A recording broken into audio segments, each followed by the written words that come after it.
David. Coucou Angélique. Bonjour à tous. Tu vas bien? Ça va et toi? Ouais. T'es bien dans ton coin lecture? Top. Top. Nous avons eu une bonne idée. Ouais, moi. Comme on l'a eu en même temps, quasiment. Disons que comme le chien nous a piqué le canapé en même temps, au départ. Alors, de quoi parlons-nous aujourd'hui? Alors, du troisième tome de Jean-Michel Raffaly, In Lux Limine, intitulé Le jour de Dieu. Bon, alors est-ce qu'on retrouve les mêmes personnages? Oui, On peut voir la couverture? bien sûr. Cette fois-ci, je me suis pas fait avoir. Elle est jolie d'ailleurs. Elle mériterait d'être en couleur. Ouais. Désolé, on n'a pas. On peut pas tout On est avoir. resté à l'ancienne, on est noir et blanc encore. Donc les personnages, qu'est-ce qu'ils sont devenus un peu? Ouais, Ta caméra qui... je sais. Eh bien, mes personnages sont partis se mettre un peu au vert. Ils sont en Ardèche? Non. Non, il y a... Ils sont chacun partis se mettre un petit peu au vert. Ils veulent un peu se reculer de toutes ces aventures qu'ils ont vécues. Je pense que la dernière aventure qui s'est passée dans le tome 2, c'était la dernière et que maintenant ils peuvent prendre un repos bien mérité. Ah, apparemment pas, puisqu'il y a un tome 3. C'est ça? Mais oui. Il nous dit un peu ce que les personnages sont devenus. Oh bah ils sont... je te dis, ils sont partis chacun dans leur coin. Puis chacun vit sa vie tranquillement. Bon. Il y a Aurore et Emma qui sont partis, qui ont acheté une île, Tiens donc. comme d'habitude. Il y a toujours des îles de toute façon. Parce que on a appris quelque chose dans le deuxième tome concernant Aurore et Emma. Donc pour apprendre à mieux se connaître. Ok, et les autres? Il y en a deux qui sont partis en Belgique. Je dirais bien un truc, mais non. Hein? Non. Non, ne dis pas là. Non, je dis ça, c'est parce qu'ils n'avaient pas de passe pour la France. Et que... Voilà, donc ils sont partis en Belgique. Poursuivre leur vie en amoureux. C'est marrant, c'est pas le premier endroit où j'irais, mais pourquoi pas? Enfin, cela dit, aujourd'hui, si, ça peut être plus... Oui. Non, mais si, c'est une bonne idée. Non, il y a les Ardennes belges qui sont très jolies. Non, mais le point de vue climat, j'entends. Ah, point de vue climat. Après, c'est chacun en fonction de ses goûts. Bon, bref, alors donc, ils sont partis en amoureux. Voilà, il y a Hussein qui est donc... qui a pris la présidence du Yémen et qui est donc en train de créer une démocratie. Et Kaina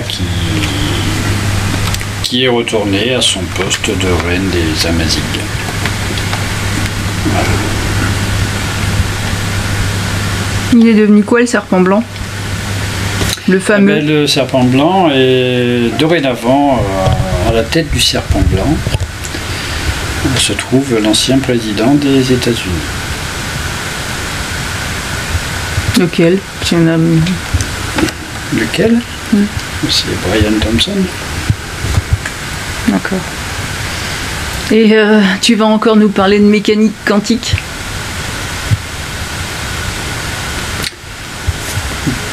C'est beaucoup plus terre à terre là. Ah bon? Oui. Là, on rentre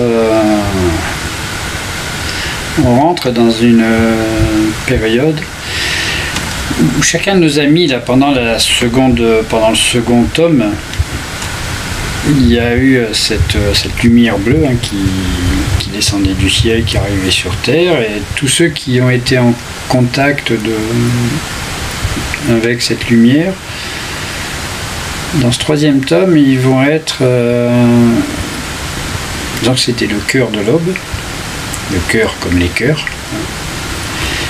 Et donc il y a cette petite musique qui va les appeler à différents endroits de la planète où il y a d'importants séismes. Parce que la Terre en a assez de l'irrespect humain vis-à-vis d'elle. Il y aura des nouveaux personnes. Donc elle se fâche. D'accord. Elle montre son mécontentement. Ok. D'où le titre. Le jour de Dieu. Oui. Ah, si Oui. c'est la Terre qui est pas contente, c'est la déesse mère, non? Oui. Enfin, moi je vois ça comme ça. J'ai pas lu le bouquin. Est-ce que on va rester avec les mêmes personnages ou d'autres vont? Non, il y en a d'autres qui vont intervenir. Ah, donc on va faire de nouvelles connaissances. Oui. Et on finira par être drôlement nombreux. Hein. Oui, étant donné que l'ancien président des États-Unis est parti, il a été remplacé par une présidente des États-Unis, et elle est noire en plus. C'est pas forcément un rôle facile, ça. C'est pas évident, non. Il n'y a pas un rôle évident à tenir, surtout dans ces conditions. Donc ils se retrouvent à cause de ces séismes. Voilà, à cause de ces séismes, ils vont être. Il y a cette petite musique qu'ils vont entendre qui va les emmener à différents endroits du globe. Donc on va se promener encore. Hein. Donc Jean-Michel Raffaly nous fait visiter d'autres endroits de la planète. Mais c'est beaucoup plus... même si, il a toujours dans ses descriptions la beauté des paysages, mais là, il y a quand même tout ce qui se passe derrière. C'est vrai qu'un séisme au niveau beauté des paysages... disons que se crée des... De toute façon, c'est un cataclysme gigantesque qui se passe sur la planète entière. Et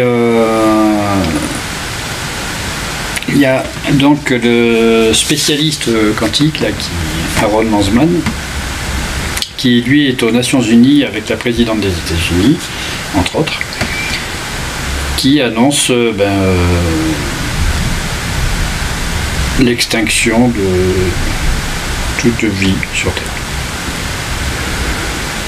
Toutes. Oui. Pas que l'homme.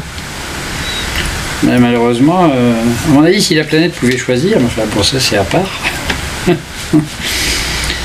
Si la planète pouvait choisir, je pense qu'elle se débarrasserait du virus qu'est l'homme. Mais là, elle est obligée de tout englober. Bon. D'accord. Donc il annonce ça, lui, froidement comme ça. Allez hop. C'est d'après les relevés scientifiques.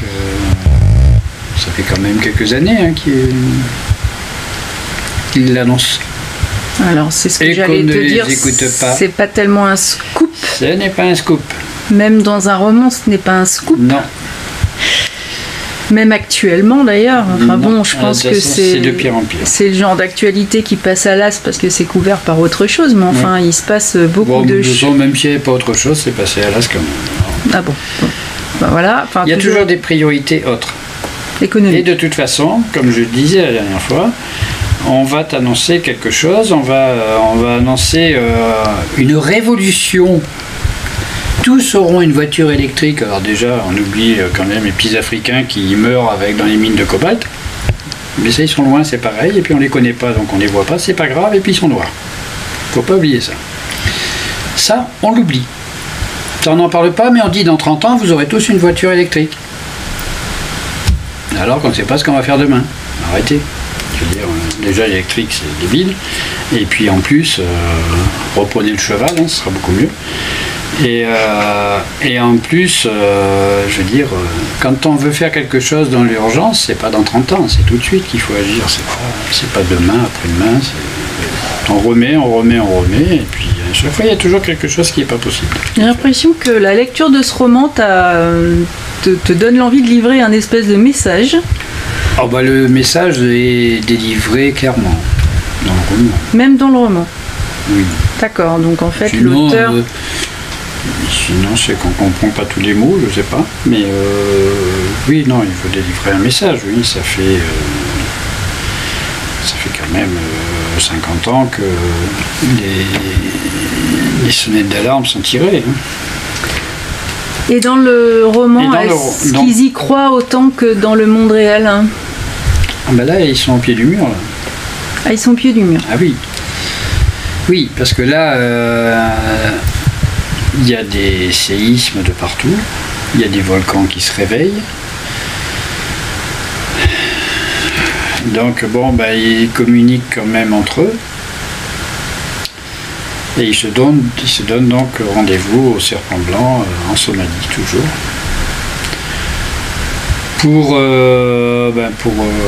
Pour en discuter et puis pour voir ce qu'il est possible de faire. Ce qu'ils peuvent faire eux à leur niveau. Tu montres un peu un monde apocalyptique. Totalement. C'est ça, un monde. Ah oui, c'est totalement ça. Oui. Alors, quand je dis que là les humains sont au pied du mur, c'est qu'ils sont au pied du mur. On ne sait pas si la Terre donne le choix aux humains, si elle accepte de leur faire à nouveau confiance dans leurs décisions, ou si elle continue le cataclysme en cours. La question est posée. Alors, j'ai lu aussi des romans post-apocalyptiques. Il y a toujours un groupe de riches, richissimes, qui ont une éventuelle porte de secours après plus ou moins valable. Est-ce que là aussi... Oui, il y a une secte qui intervient, qui s'appelle la Menorah. Alors, la Menorah, ben, c'est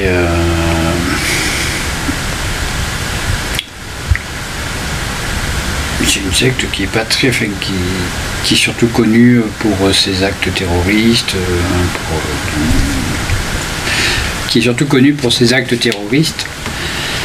Et là, elle contacte tous les puissants du monde, tous les plus riches également,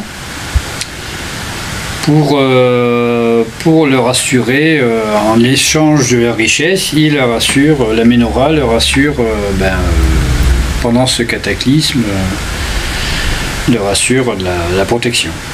Bah, comment ? Une protection. Une protection comment ? Comment ? Ben ça c'est expliqué dans le livre. Hein. Ils ont tout organisé. Hein. Ils ont tout organisé. Ils n'ont pas pensé à tout, parce que si ça vient de cataclysmes, de failles qu'il y a dans la Terre, ça devient compliqué. Mais sinon, non, ils ont pensé à tout parce qu'ils veulent recréer une nouvelle humanité.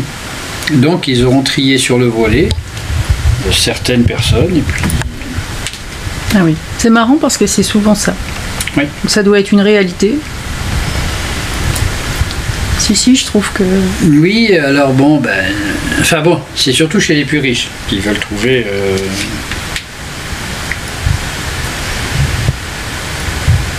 Bon, si on prend comparaison avec les chevaux, on peut prendre dans les chevaux de course, par exemple, on va prendre 2 champions. Ce qui est issu, le poulain qui est issu de ces 2 champions, ne fera pas forcément un champion. Ouais, puis surtout, le cheval de course, c'est pas celui qui est en meilleure santé, sinon. Non, mais sans parler de ça. En occultant tout ça. Donc... Ça, c'est pas parce qu'on a... Moi, j'aurais pris, à leur place, j'aurais pris aussi un plombier, un électricien. Tu vois, ça c'est utile aussi. Ah, parce que, d'accord. Pour la reconstruction. Ah, c'est marrant parce que j'ai chroniqué un livre il n'y a pas longtemps, je me suis fait la même... Ah oui, parce que si on ne prend que des gens qui ont travaillé, certes avec des millions, qui ont géré des sociétés, des entreprises certainement de bâtiments, etc. Entre gérer une entreprise qui fait du bâtiment et puis le faire, il y a une différence. Donc encore une fois, ils n'ont pas pensé à la main d'œuvre. C'est exceptionnel. Ouais, parce que si, par exemple, on va prendre, je ne vais pas prendre d'exemple, parce que bon, ce serait pas forcément bien vu. On va prendre un gérant d'une grosse société de bâtiments. Si quand il sortira, qu'il sera sain et sauf, on lui dit bah tiens, une pelle, une truelle, démerde-toi maintenant pour reconstruire. Je sais pas s'il va bien le prendre. Puis à mon avis, il va prendre les deux outils et il fait quoi avec ça, hein? Quelqu'un qui peut m'aider? Bon, voilà. Donc voilà, c'est pas. Mais c'est surtout, la secte même qui va essayer d'accélérer les choses quand même. D'accélérer parce quoi? Que là, la Terre est sur le déclin. Oui. C'est un cataclysme géant qui parcourt vraiment toute la Terre. Et la Menorah va essayer d'accélérer les choses. D'accélérer la destruction? Oui. Oui, Ah. elle va mettre. Donc ça c'est la partie thriller aussi, c'est la partie. Ah d'accord. Donc ils se prennent un peu la partie action, thriller. Ils se prennent pour Dieu. C'est nous qui choisissons. Oui, on peut dire ça. On peut dire ça. C'est marrant parce que c'est les auteurs ont tous plus ou moins ce genre d'idées. On retrouve, c'est vrai qu'on retrouve autant dans les livres que dans les films. L'être humain pense qu'il peut façonner tout à sa manière. Il oublie une chose, c'est que la nature, la Terre, il y a eu 5 extinctions, elle n'a eu besoin de personne pour se reconstruire. Et nous avant, on n'était rien. Hein. Je veux dire, par rapport à des monstres que sont les dinosaures, on est quand même tout petit. Hein. Oui, même eux n'ont pas résisté. Donc, et à mon avis, ils faisaient moins de conneries que nous. Hein. Bon, on les a pas connus, mais il y a le cafard apparemment qui s'en sort bien. Ça, on n'en a pas parlé. Il a oublié. Il faudrait que je lui dise un mot pour dire que... Mais non, mais c'est vrai que ça m'amuse parce que même si... Oui, non, le cafard, vu comme c'est parti, parce que bon, c'est la terre qui gronde, je veux dire, c'est au niveau du... au niveau du noyau de la terre. Donc c'est de la lave, c'est donc même le cafard, hein, tu jettes dans la lave, à mon avis, il est cuit aussi, hein, comme les autres. D'accord. Parce que les volcans se réveillent, c'est... Oui, c'est apocalyptique. C'est apocalyptique. Parce qu'on a le noyau qui est juste là, quoi. Ouais. Ce sont des failles de partout, et puis la terre s'éventre.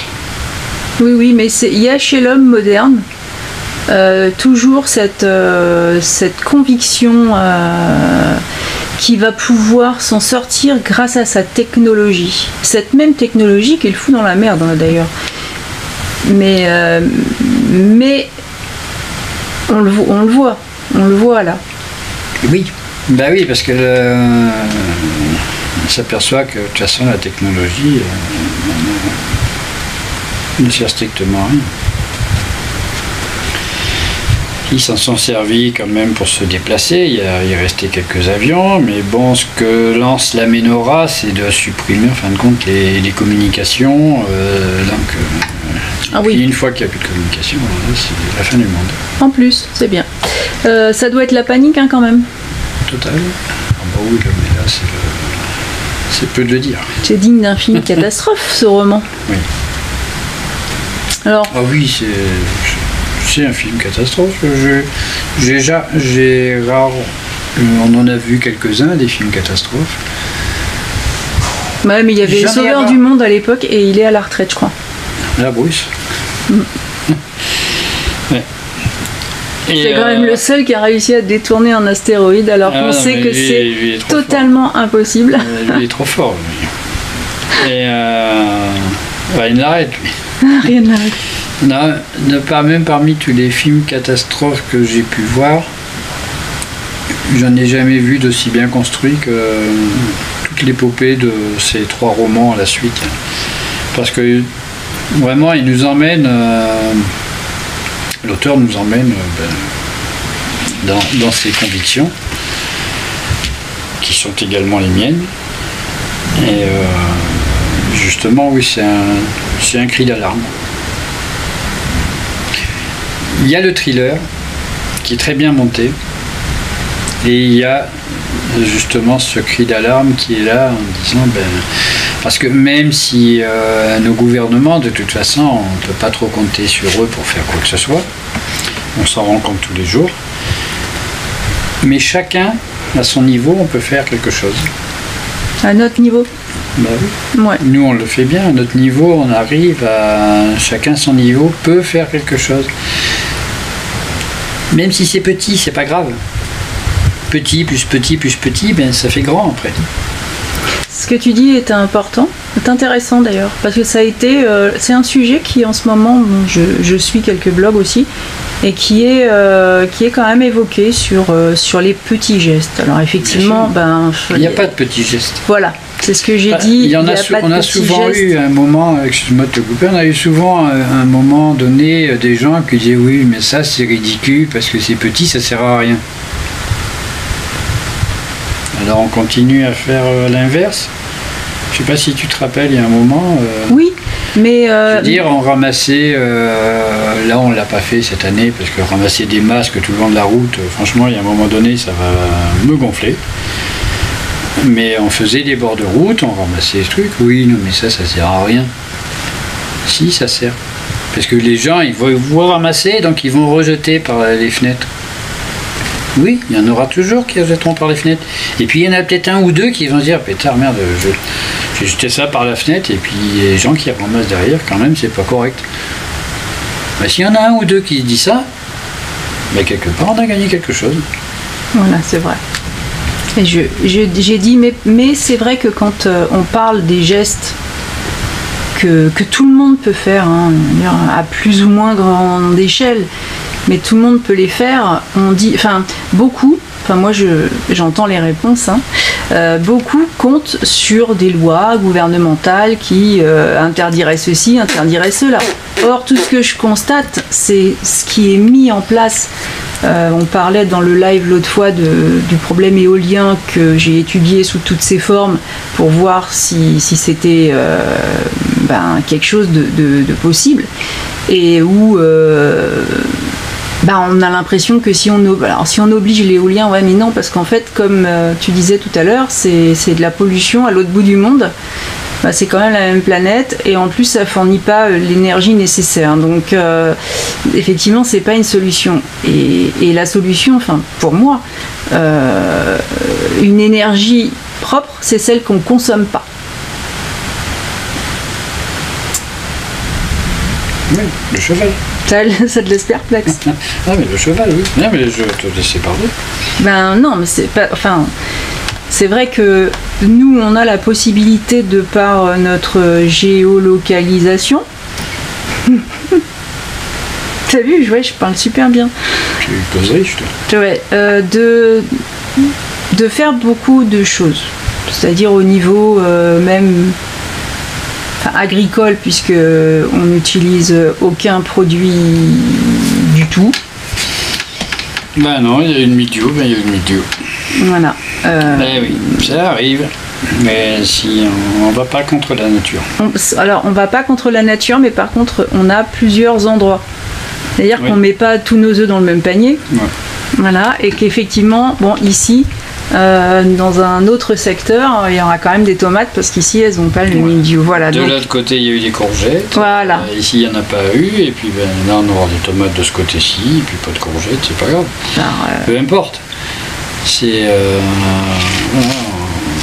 On peut se traiter à tout va, parce que non, il y a un moment il faut arrêter, parce que la terre dégorge, on va dire, de tous les produits que vous lui envoyez. Il y en a beaucoup qui vont dire oui, les chemtrails ceci, les chemtrails cela, machin. Mais tout ce qu'on envoie dans la terre va dans les nappes phréatiques. Le lessivage, ça va vite, parce que on retrouve tout dans les nappes phréatiques et on retrouve également, ça s'évapore, ça revient par les nuages. C'est un siècle. Tu le fais bien. C'est un cycle, pardon. C'est un cycle et puis ça revient et puis on se le reprend sur la tronche. Bon après, c'est vrai que quand on parle de ces gestes, nous avons la possibilité effectivement d'économiser l'eau par un système de compostage biométrisé. On a la possibilité de marcher ou de se déplacer à cheval. Il y en a beaucoup qui l'ont maintenant. Mais moi j'ai habité à Paris, crois-moi que c'est plus compliqué à mettre en place. Voilà. Parce qu'on ne veut pas se donner les moyens. Parce que tu ne vas pas me dire, avec tout ce qu'il y a comme espace vert dans Paris, qu'ils n'ont pas besoin de compost. Oui, mais enfin, du gars lambda qui habite au 6e étage, au premier parc Vœux. On y arrive. Il faut se donner les moyens de le faire. Il faut se donner les moyens d'y réfléchir plutôt que de réfléchir à des bêtises qui ne servent à rien. Il y a moyen. Regarde dans les pays nordiques, ils se torturent l'esprit parce que maintenant c'est obligé pour eux. À partir du moment où ils déposent un permis de construire, il faut qu'ils soient en toilette sèche. Voilà. Ils n'ont pas le choix. Ils n'ont pas le choix.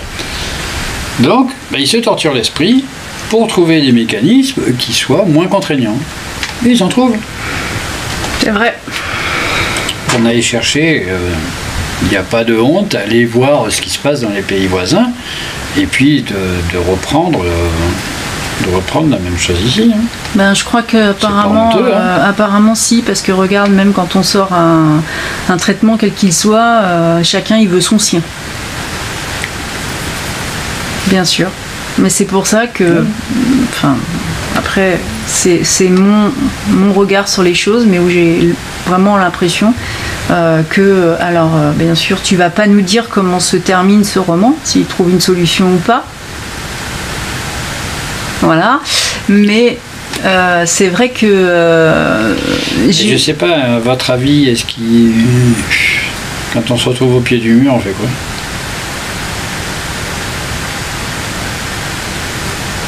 Ça dépend où ça en est, mais quand tout est cassé,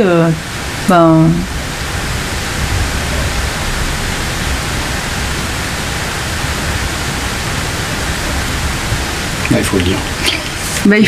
Il faut lire. Alors il faut le lire, on ne sait jamais, parce que si jamais il y a une solution, elle est toujours bonne à prendre, on va dire. Il y a une solution. Mais c'est vrai que...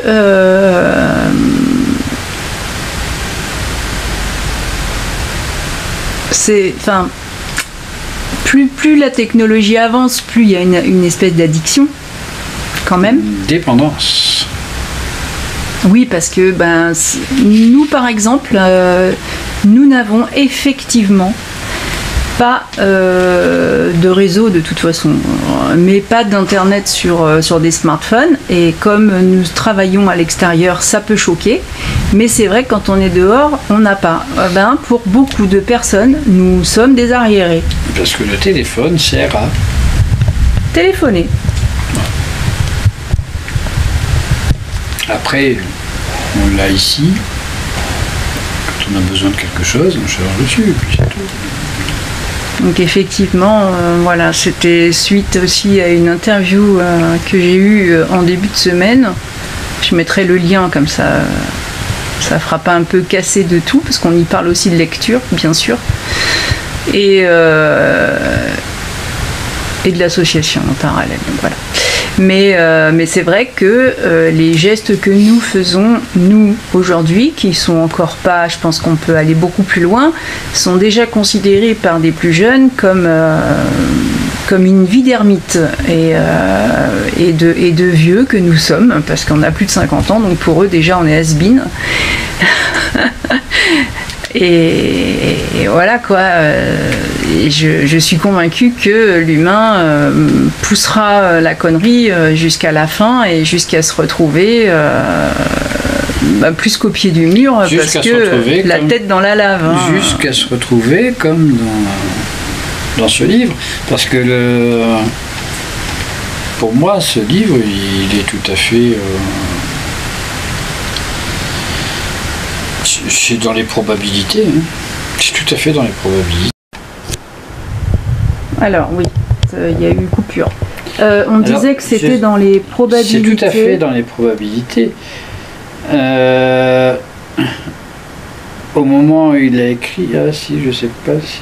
Parce que comme il y a un déplacement du noyau de la Terre, qui part vers l'Indonésie, je crois, c'est tout à fait probable. Que tu as écrit à propos de ce roman que ce qui s'y passe fait quand même peur et que tu te poses la question si demain c'était nous. Oui. Mais c'est déjà nous, puisqu'on parle déjà de montée des eaux. Oui. Alors de montée des eaux d'une part et de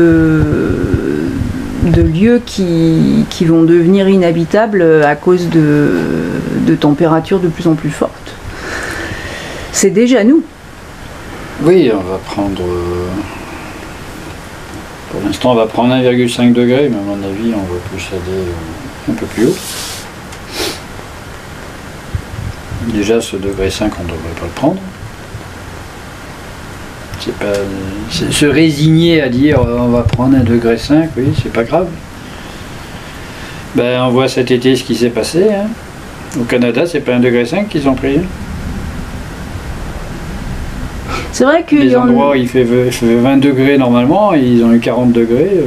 On entend des fois en France, c'est rigolo parce que beaucoup pensent ah ben on va le réchauffement planétaire. On va avoir des oliviers dans le nord. C'est cool, on va avoir des oliviers dans le nord. Alors non, je crois qu'il faut remettre les choses à leur place. Non.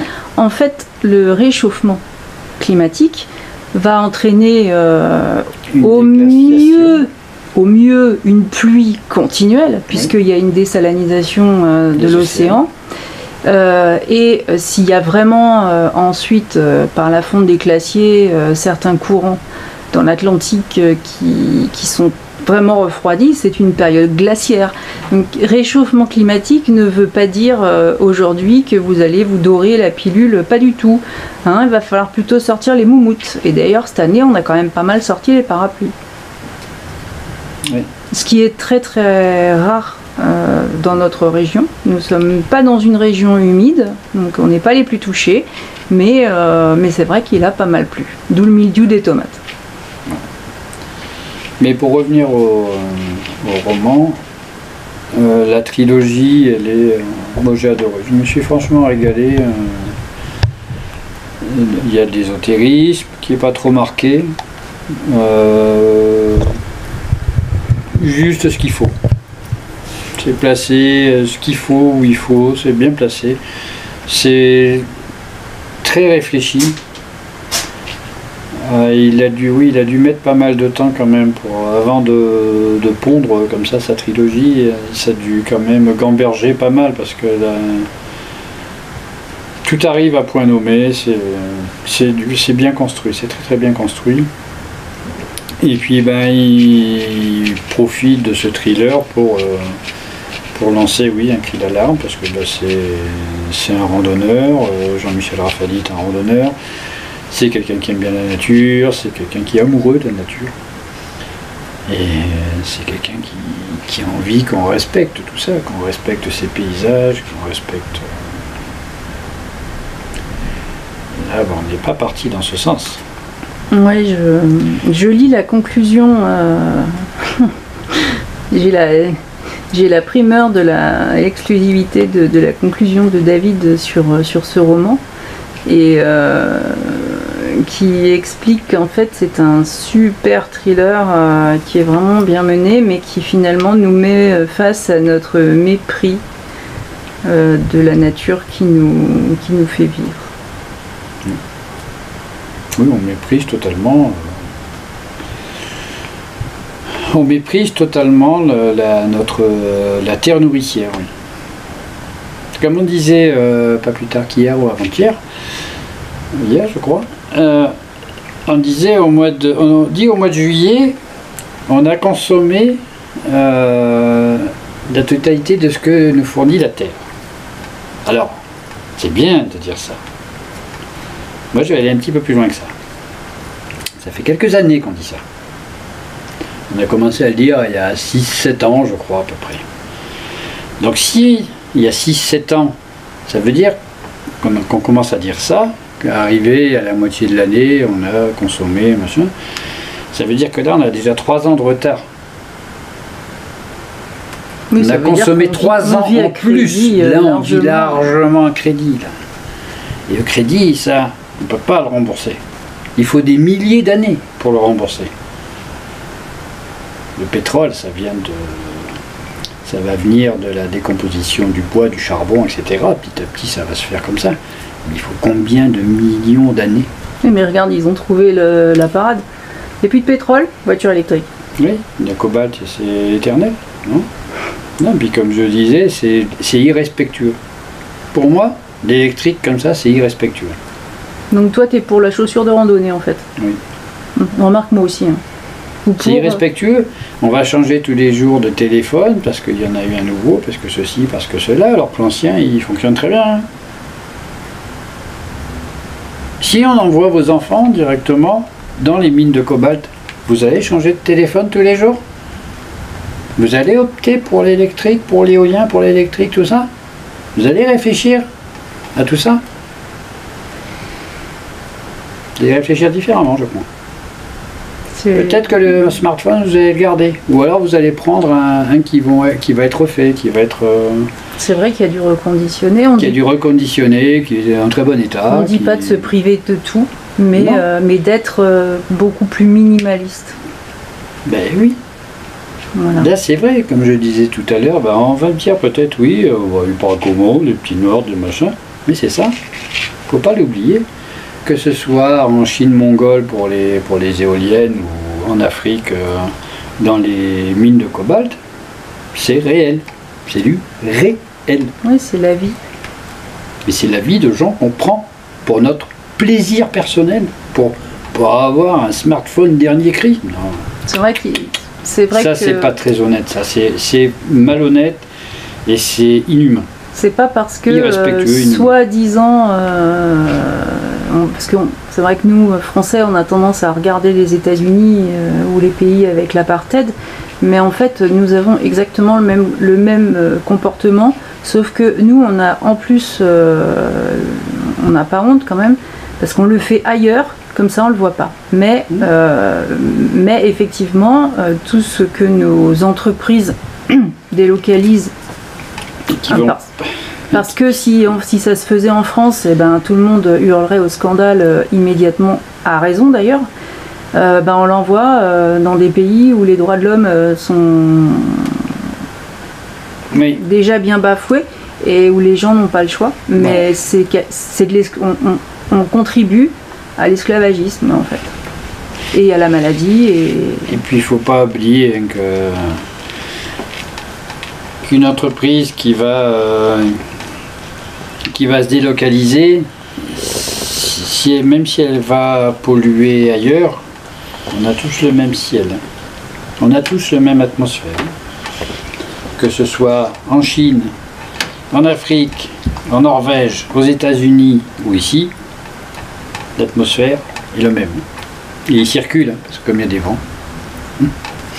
Voilà. Donc on profite quand même. Dans l'air, il y a effectivement le vent, ça s'arrête pas aux frontières. Non, c'est pas parce qu'on nous a dit que le nuage de Tchernobyl s'était arrêté à la frontière que c'est vrai. Hein. C'est pas parce qu'on le dit que c'est vrai. Hein. Faut pas croire tout ce qu'on dit. Enfin, tout ce qu'on dit dans les médias. Oui. Et c'est vrai que c'est malheureusement... pour beaucoup, une source d'information qui n'en est plus une depuis bien longtemps. Enfin non, c'est un petit peu éloigné.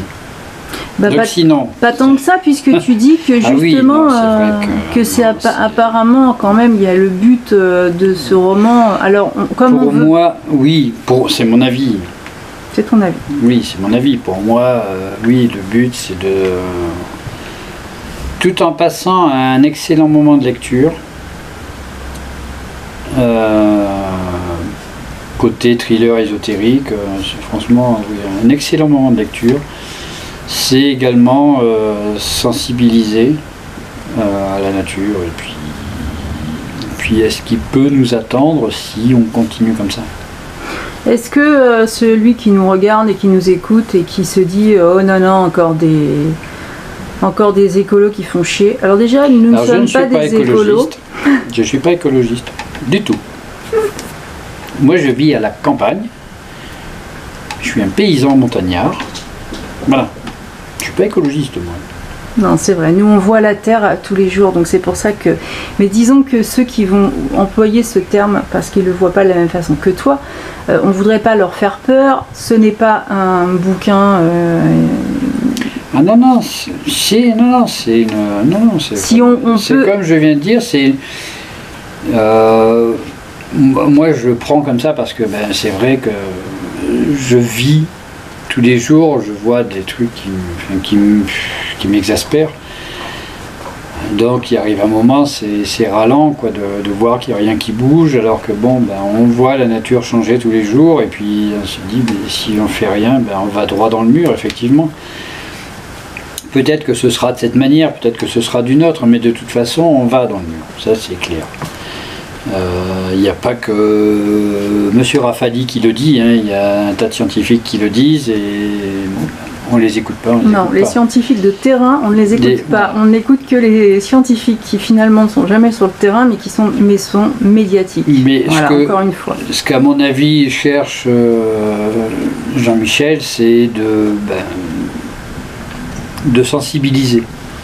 Voilà. De sensibiliser, de dire bah oui, si on continue comme ça, voilà ce qu'on va laisser, voilà ce que peut-être nous on va vivre, hein, même en ayant 50 balais, hein. On va peut-être le vivre, hein, ça peut arriver demain, après-demain, on ne sait pas ça.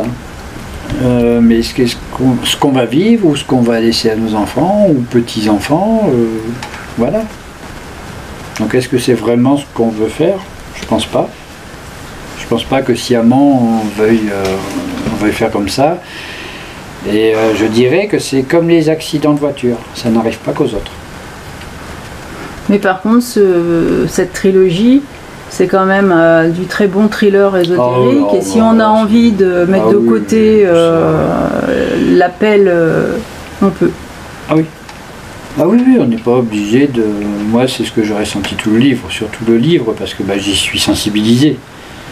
Voilà. Mais non, si on veut le lire simplement comme thriller, on le lit comme thriller, et on se régale tout autant. Hein. Voilà, c'est pour un peu rassurer le lectorat, qui n'ait pas l'impression d'être... Non, mais ça je l'écris. Je l'écris que ça peut être lu, franchement, ça peut être lu soit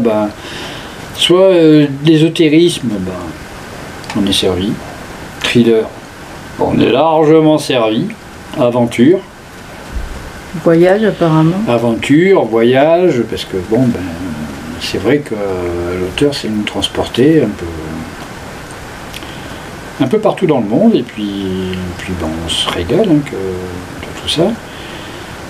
Et puis si on est plus sensibilisé à la nature, à ce moment-là, oui, c'est une sensibilisation qui est là, qui est présente dans le livre. Il a essayé de traiter beaucoup de choses en même temps. Il y est arrivé. Parce que c'était pas facile. C'était pas facile au départ quand même, parce que quand on se dit tous ces sujets à traiter dans un même livre... il y en a 3. Oui, mais après il y a la collapsologie aussi. Donc on se dit ça doit être compliqué, mais ça se lit tout seul. Je sais pas combien il y a de pages. J'ai pas vérifié combien il y avait de pages. Mais franchement, c'est le genre de livre qui se lit tout seul. Ok, bon, moi de toute façon, je vais commencer le premier dans pas longtemps. Je vais avoir l'occasion de le découvrir. Alors bon, je vais pas mentir, étant donné que les convictions de David sont approximativement les mêmes que les miennes, sur une grande généralité. Je pense que le message sera reçu, mais mais je peux aussi comprendre ceux qui n'ont pas envie de recevoir le message par peur. Ça reste visiblement un très bon moment de lecture et moi du coup j'en reparlerai. Ah oui, c'est un très bon moment de lecture. Je me suis régalé tout au long du livre. Il y a de l'action, ça bouge beaucoup. Ça bouge vraiment beaucoup. Puis thriller, il y a des rebondissements, il y a des... Enfin bon, des fois on est là, puis... Putain, ça s'arrête là. Merde, je vais aller un petit peu plus loin parce que... mais si on veut, on le dit tout à la suite, et puis voilà quoi. C'est vrai que je dis oui, zut, alors non, je peux pas m'arrêter comme ça. Du livre, bon, on va les refermer, puis on va dire bon, on reprend ça demain, c'est pas gênant. Puis il y en a d'autres, non, ils sont comme ça, et puis on est pris dans l'aventure, on n'est pas forcément pris que par l'écologie. On est pris dans l'aventure, on est pris par les personnages, on est pris par tout ce petit monde là qui sont bien sympathiques et puis on a envie de les suivre jusqu'au bout, de les aider, on a envie de... Voilà, alors c'est vrai que l'aménagement de ce coin lecture, voilà.